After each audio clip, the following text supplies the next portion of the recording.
In this video, I'm sharing 3 things I learned from the book Managing Oneself by Peter Drucker. This book, the basics of it, is a really short book, and it's basically how to become the CEO of your own career, how to take charge and set yourself up for success. The first thing that I learned was to use feedback analysis to identify your strengths. Now, this is a little bit of a different angle. We understand how to find our strengths. We'll take assessment tests, for example, Strength Finder 2.0. We'll interview friends and ask people close to us or coworkers, what are my strengths? What am I good at? What types of things do you think that I succeed at? And we also tend to kind of look back at our own past accomplishments and try to figure out, like, oh, I did that really well and I did this thing really well. The problem with that is it's a little bit more subjective, and even with our own selves, we look at our own accomplishments with a little bit of, positive revisionist history. What Drucker recommends doing is to create a system where you sit down and take the things that you're working on and say, okay, 9 months out, 12 months out, these are the results that I expect. And after a year, you can visit it and benchmark and see, okay, did I actually hit the target that I was expecting? Did I exceed expectations? Did I meet them? Did I fall below them? And using that method, you can identify from a more database perspective, here are the things that I was good at. Now, another thing about your strengths is he said you should operate in your strength zone. But one thing to keep in mind is don't become intellectually arrogant because of a certain level of expertise. So he gives an example that, let's say, an engineer might say, look, I'm very quantitative, I need data, I'm very scientific, don't bother me with feelings and emotions and people things. On the other hand, you might have, let's say, an HR person who says, okay, look, I'm a very strong people person, don't bother me with these basic accounting things and this and that.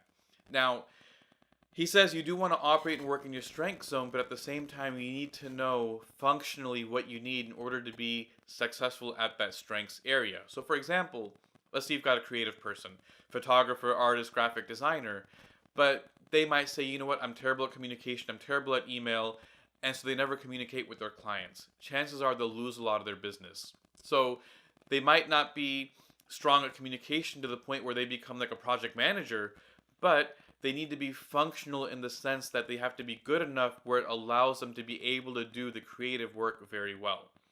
The other thing that Drucker says is to make sure that you focus on improving your strengths as much as possible. We've kind of heard this, but one thing that he laid out that I thought was really interesting was he said that it takes a lot more work to go from completely incompetent to even a level of being mediocre than it does to go from good to great or even great to excellent. So once you determine your strengths, put the bulk of your effort there and focus on getting as good as possible.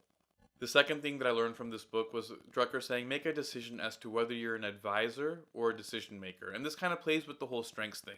He says some people are better suited to an advisory capacity, meaning that they can offer input, they can help to shape decision making, and other people are strong decision makers, meaning they can take that info, they can be decisive, commit, and then execute. The thing is that we all want to be the decision maker. We all want to be the top person. You have to identify where you operate best. One thing that he gives as an example, he says someone that might be a number one person, so they're a really good decision maker, their number two, almost by definition, will be a strong advisor because that decision maker needs a trusted advisor in that role to help them make decisions.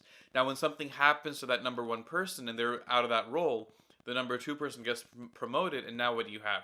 You have someone who's a strong advisor put into a decision-making capacity, and a lot of times it doesn't work out so well. So identify which one of these roles works best for you, and then go forward. The third thing that I learned was to prepare for the second half of your career during the first half. Now, a lot of people, they're in a job where they might not be so passionate about it, or they might have the whole, well, I do this by day, but on weekends I do something else. And so Drucker says, identify that work that gives you that meaningful contribution and fulfillment, and start doing it early. And he says that, you have to set yourself up. If you're passionate about a nonprofit or, some type of nonprofit work, if you don't volunteer any time before the age of 40, you're probably not going to do it after the age of 60, no matter how many times you tell yourself that once I retire, I'm going to do this. You have to take those steps ahead of time. So if you've got something else that gives you more fulfillment, that gives you more meaning, set yourself up earlier. Take on side projects, take on freelance work, take it on as a hobby. But whatever it is that you want to do, you have to start doing it much earlier than you think, so that when the opportunity comes, you can make that transition. And the other thing is that in an age where there's not as much where there is a lot of uncertainty, and we don't know that we're going to be in the same career for a long period of time, the more skills that we develop on the side, the more things that we're able to get good at, the more opportunity that we create for ourselves for the times that we need it. That's 3 things I learned from the book Managing Oneself by Peter Drucker. If you enjoyed the video, please give it a thumbs up. Hit the subscribe button. Try to put up a new video every week. There's more information about the book in the description below. Hope to see you next time. Thanks.